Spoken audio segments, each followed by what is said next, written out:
benkundla yakalamgabi bathola isito lwetempilo lolulethwe base-Taiwan. Lesive sithi lolusito balijabulela kakhulu ngoba bathola imithi lephelele baphindze bacilongwe ngalokuphelele. Lesive besikhuluma esikolweni lesiphakeme saseNyanza lapho besithola khona lusito olulethwa yi-Taiwan etinkundleni letihlukene lapha eveni njalo ngenyanga. Sivele singephasi kwenkundla yakalamgabi siphume ngebuningi baso ukuthola lusito lwetempilo lwamahhala lolulethwa yi-Taiwan. Sesikhulumisana naso sivetile ukuthi lolu sito lubaluleke kakhulu njengoba netibhedlela tikhashane. Tibhedlela tikhona la tikhunyana tona maketelulini.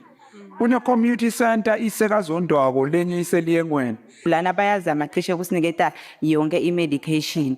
Bure ukuthi uyithole ishoda. Lilunga lePhalamende lenkundla yakalamgabi Dumisani Dlamini libese liyaveta ukuthi sive lesingemakhulu lamabili sibe sesithola lusito lwekudla.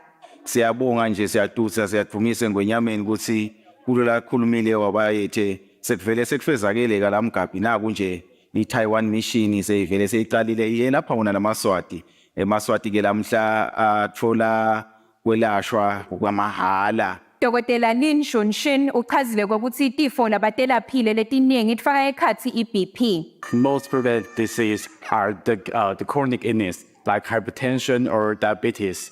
Yeah, in this country, maybe because of the limitation of the resource, the BP and the sugar are maybe poor controlled. Live leTaiwan solo liyaqhubeka nekusita live laseSwatini etinhlangothini letfaka ekhathi tempilo kanye netemfundvo. Etindzabeni kubika Sondomlangeni nginaThemba Shabangu sikalamgabi. Lihhovisi leliphinda mvunankulu livakashela